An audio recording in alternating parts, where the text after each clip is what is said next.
Today we're going to learn about stoichiometry.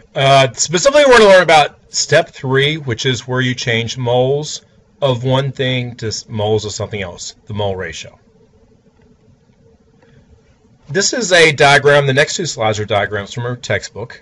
We know that two molecules of water will react with to produce two diatomic hydrogen atoms or hydrogen molecules and one oxygen molecule. We know that this is a ratio in which it combines when we balance a reaction or if we can visualize the way the molecules react. But we know the masses do not give us this 2 to 2 to 1 ratio. In fact, if we make the measure of the mass of two water molecules, it has a mass of 36 grams. If we measure the mass of two hydrogen diatomic molecules or atoms, they have a mass of 4 grams. And if we measure the mass of oxygen, it has a mass of 32 grams. The reason I'm writing these masses down is I would like us to realize we cannot relate masses in a reaction. We can relate numbers and ratios, but the masses don't work because atoms weigh differently. So we have to use some other method. This is also from your textbook.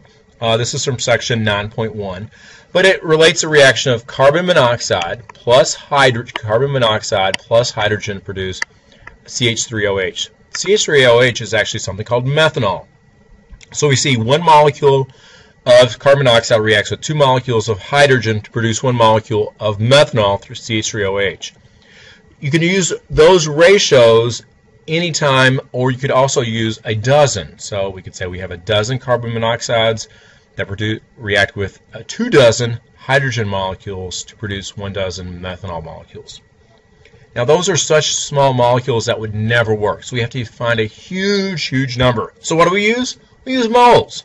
We could say 1 mole of carbon monoxide reacts with 1 mole or 2 moles of hydrogen gas to produce 1 mole of methanol, CH3OH.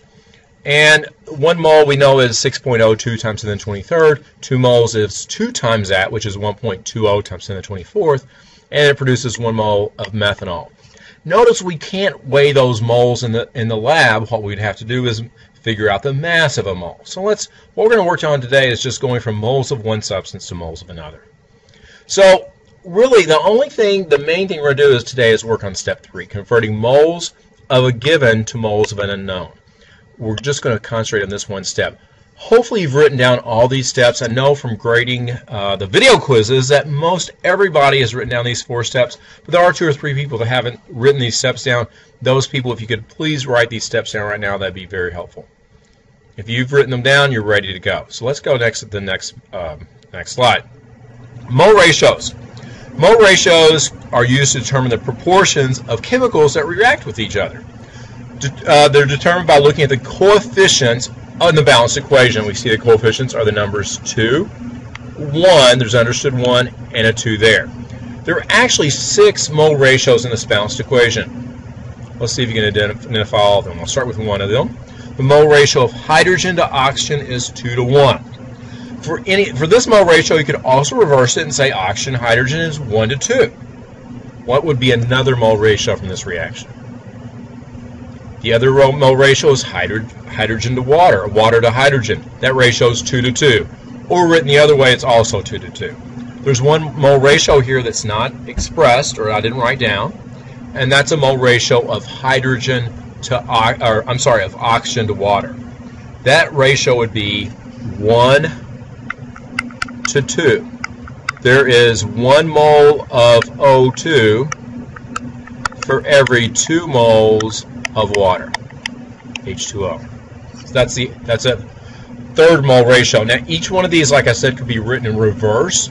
So we could have a 2 to 1, a 2 to 2, and a 1 to 2. We could also say we have a 1 to 2 of oxygen to hydrogen, a 2 to 2 of hydrogen to water, and a 2 to 1 of water to oxygen. So there's really 6 mole ratios in this one reaction with 3 different particles.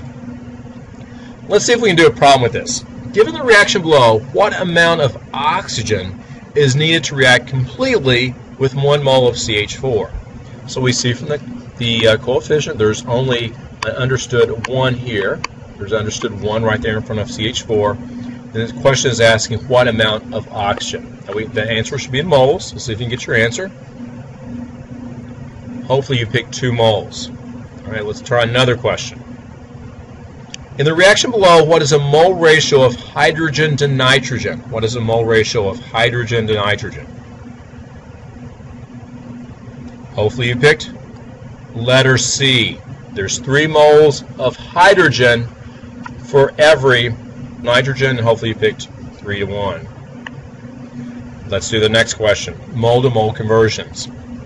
Let's look at this reaction. We have aluminum oxide, which is Al2O3, 2 moles of that reacting to form 4 moles of aluminum plus 3 moles of oxygen. Each time we use 2 moles of aluminum oxide, we make 3 moles of oxygen.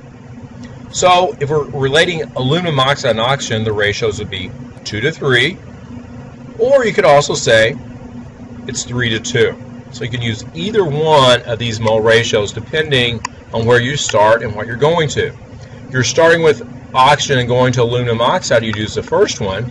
If you're starting with aluminum oxide and going to oxygen, you'd use the second one. Let's try another problem. So there's 2 possible conversion factors to use in the solution of the problem. So let's do a problem here. How many moles of oxygen are produced when 3.34 moles of aluminum oxide, Al2O3, decomposes? So what you do is this is a mole-to-mole problem because you're starting with moles and you're finishing with moles. So once again, we're just doing step 3. So you start with the 3.34 moles of Al2O3. Now you need to write a mole ratio, which you get from your balanced reaction.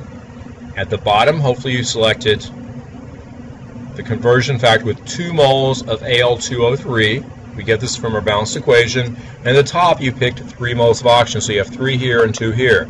Notice that moles of aluminum oxide cancels. And now our answer should be moles of oxygen, diatomic oxygen. So basically, to do this in your calculator, you'd say 3.34 times 3 divided by 2. And your final answer should be 5.01 moles of oxygen. So this is how you go from one substance to another. Any reaction, we could have also gone to aluminum, starting with the 3.34 moles of aluminum oxide, or another reactant if there was another reactant. This is simply a decomposition reaction, though. So if you know the amount of any chemical reaction, you can find the amount of all the other chemicals. Let's do some mole-to-mole problems. We're going to do actually 4 of these problems. This is our first practice one. The practice is C3H8. I'm not sure if you know what that is. You may have used this before. It is propane. Propane combines with oxygen, produce carbon dioxide and water. Of course, you have to have step 1 finished, which is a balance reaction. Hopefully you balance this. This is what you should get. And when you balance this, you should be able to answer the next part of the question. How many moles of carbon dioxide can be produced by 6.75 moles of propane, C3H8? So to solve this problem, you'd say 6.675 moles of C3H8, and you want to multiply by a conversion factor. What you want to do is pick the moles of propane on the bottom, so we'd say 1 mole of C3H8, and we put what we're looking for at the top, which is in this question is moles of carbon dioxide. So we'd say 3 moles, should be moles of CO2. There we go, moles of CO2. So it'd be 6.75 times 3, and the answer would be 2.03 moles of carbon dioxide, keeping it in 3 sig figs. We're going to do 3 more sample problems. If you have 3.84 moles of C2H2 are burned, how many moles of O2 are needed? So there's not room here for me to write the entire problem, but I'm just going to write the conversion factor for each one. Now, if you're doing this, you want C2H2. This is actually called acetylene on the bottom. So what you're going to do is multiply this one. You should put 2 moles of C2H2 on the bottom, and at the top you should put what you're looking for, which is the oxygen. So we'll put 5 moles of O2 on the top. So when you do this, your moles of C2H2 cancel, so it should be 3.84 times 5 divided by 2, and it should give you this answer. Let's try two more. How many moles of C2H2 are needed to produce 8.95 moles of water? So we're going this time from a product back to a reactant. Now for this one, you're going to multiply by a different fraction. The fraction is going to put water at the bottom, and so at the bottom you should have 2 moles of water. Sorry. At the top we should have what we're looking for, which is moles of C2H2, which is called acetylene. So I'm going to say 2 moles of C2H2. And when I do this, moles of water cancel, and 2 also cancel. So the answer is going to be the same as what we started with, 8.95 moles of C2H2 acetylene. One final problem. If 2.47 moles of acetylene are burned, how many moles of CO2 are formed? Okay, so let's think about this one. What goes at the top? What goes at the bottom? At the bottom, you should have, again, the 2 moles of acetylene. So we'll write 2 moles of C2H2. And at the top, we'll write what we're looking for, which is 4 moles of CO2.